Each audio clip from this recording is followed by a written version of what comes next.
নমস্কার বন্ধুরা, সকলকে জানাই দোল পূর্ণিমার অনেক শুভেচ্ছা আর বিলেটেড হ্যাপি হোলি।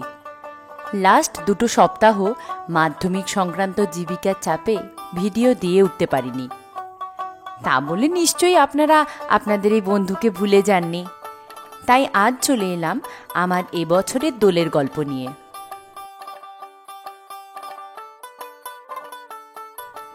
আজ সকাল সকাল রান্নাবান্না সেরে নিয়েছি। হোলি খেলতে তো যাবই, কিন্তু তার আগে একটা ছোট্ট কাজ আছে, সেটা করে নিচ্ছি। আমার বাড়িতে আলাদা করে তুলসী মঞ্চ করা হয়নি। বাগানে বড় তুলসী গাছ আছে, সেখানেই জল দেওয়া হয়। কিন্তু এবছর ইচ্ছে হলো দোল পূর্ণিমার দিনেই একটা আলাদা করে তুলসী গাছ লাগাই। তাই সকালের কাজগুলো সেরে নিয়েই টব মাটি নিয়ে বসে পড়েছি। ব্যাস, আমার কাজ শেষ। এখানটায় রেখে দেব, যাতে প্রতিদিন জল দিতে নিচে নামতে না হয়। এবার আমি রেডি হয়ে নিই দোল খেলতে যাওয়ার জন্য। আমি রেডি, যাচ্ছি দোল খেলতে। কোথায় যাচ্ছি, কীরকমভাবে যাচ্ছি সেগুলো এখন বলবো না, রইল সারপ্রাইজ। গিয়ে দেখাবো কোথায় যাচ্ছি। প্রতি বছর আমি এখানেই দোল খেলতে যাই, এবছরও তার ব্যতিক্রম নয়। এবছরের দোল খেলাটা শেয়ার করব আপনাদের সাথে। বাঁকুড়ার বিকনার ডোকরা গ্রামের গল্প আপনাদের বলেছিলাম না, তার কাছেই রয়েছে বিকনা বৃদ্ধাশ্রম। এই বৃদ্ধাশ্রমেই বহুরূপী নামে এই দলটি বিগত 8 বছর ধরে দোল উৎসব পালন করে আসছে। আর আমিও দোলের দিনের সকালের অনেকটা সময় এখানে কাটাই। বহুরূপী একটি এনজিও। অর্থনৈতিকভাবে পিছিয়ে পড়া বাচ্চাদের লেখাপড়া, গান বাজনা শেখানো থেকে শুরু করে দুস্থ মানুষদের পাশে দাঁড়ানো, বছরে 2টি রক্তদান শিবির পরিচালনা করা, বলতে গেলে সব ধরনের সেবামূলক কাজেই বহুরূপী উপস্থিত। আর প্রায় জন্মলগ্ন থেকেই আমি বহুরূপীর সাথে আছি, তাই দোলের দিনটা এখানে আমাকে আসতেই হয়। বহুরূপীর ফাউন্ডার মেম্বারদের একজন হলো আমার বোন, তাই সেই হিসেবে বহুরূপীর সাথে আমার আত্মিক যোগাযোগ। সে দ্বারে তাই ব্যক্ত করে অধিকার, জন্মমাত্র সুতীব্র চিৎকারে। প্রতি বছর বহুরূপী দোল খেলার সাথে সাথে এখানে একটা সাংস্কৃতিক অনুষ্ঠানেরও আয়োজন করে। আর সেই অনুষ্ঠানে অংশগ্রহণ করে বাঁকুড়ার বিভিন্ন নাচ, গান এবং আবৃত্তি স্কুলের ছাত্রছাত্রী থেকে শুরু করে বহুরূপীর মেম্বাররাও, এমনকি এই বৃদ্ধাশ্রমের আবাসিকরাও।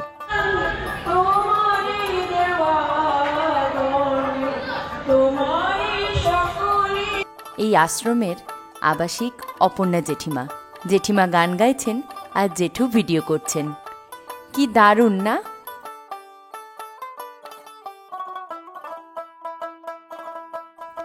এতদিন ধরে এই আশ্রমে যাতায়াত করছি।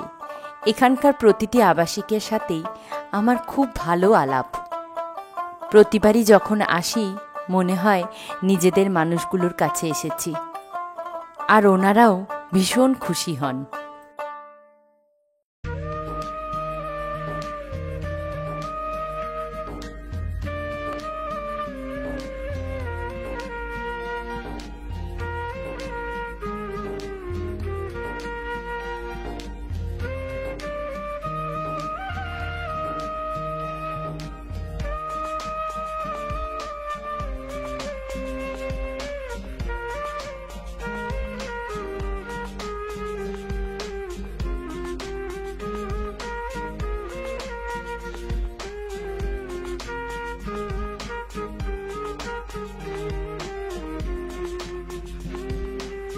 একের পর এক অনুষ্ঠান চলতে থাকে। কিছুক্ষণ বসে অনুষ্ঠান দেখলাম।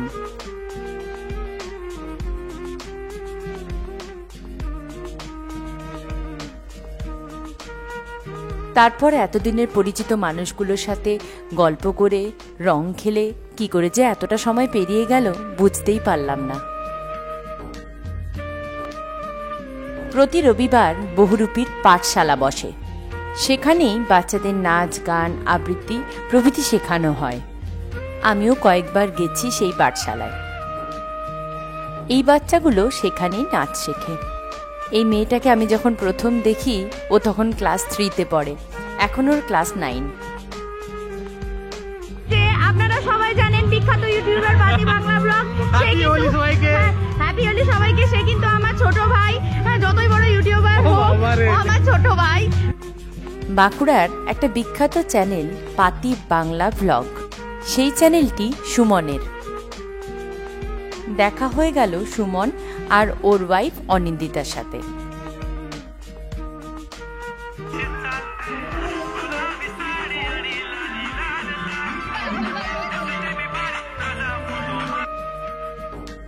বোনদের পাল্লায় পড়ে কি পাগলামিটাই না করলাম।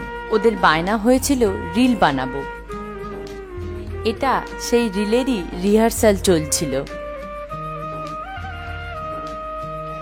তবুও মাঝে মাঝে এই পাগলামিগুলো অক্সিজেনের কাজ করে।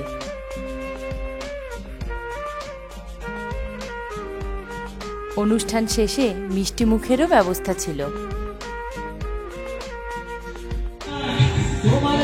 এখান থেকে বেরিয়ে এবারে বাড়ি যাব। মোটামুটি এখনকার মতো দোল খেলা শেষ। এবারে বিকেলে একটুখানি প্ল্যান আছে, দেখা হচ্ছে বিকেলে। ভেবেছিলাম আজকের মতো দোল খেলা বুঝি এখানেই শেষ। বাড়ি ফিরতেই আমার নাটকের দলের বন্ধুরা উপস্থিত, আর তারপরে যা হলো আর বলার নয়।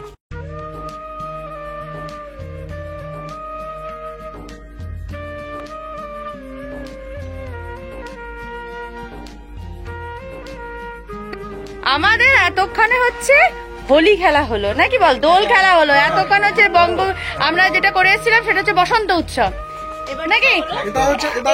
এটাকে বলা হয় পাতি বাকড়ি হোলি। বাকড়ি হোলি, পাতি বাকড়ি হোলি। রং মেখে ভূত হয়ে জল মেখে রাস্তায় বেরোনো, এটা হচ্ছে পাতি বাকড়ি হোলি।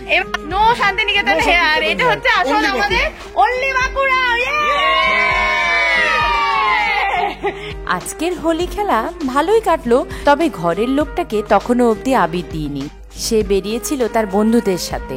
যখন বাড়ি ফিরল তখন আমার স্নান হয়ে গেছে, কিন্তু তাতে কি, আবির ছোঁয়াতে তো আর দোষ নেই।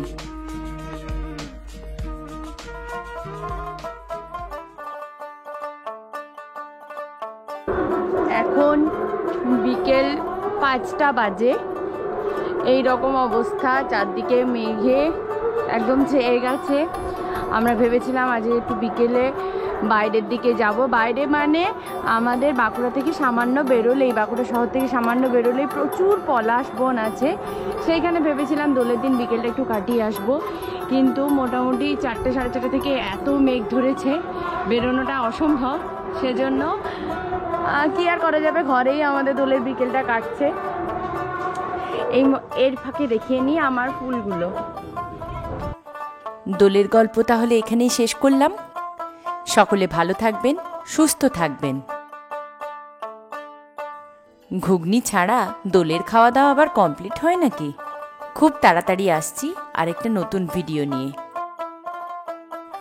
ভিডিওটি কেমন লাগলো অবশ্যই জানাবেন। আমার চ্যানেলটি সাবস্ক্রাইব করে পাশে থাকার জন্য অনেক ধন্যবাদ।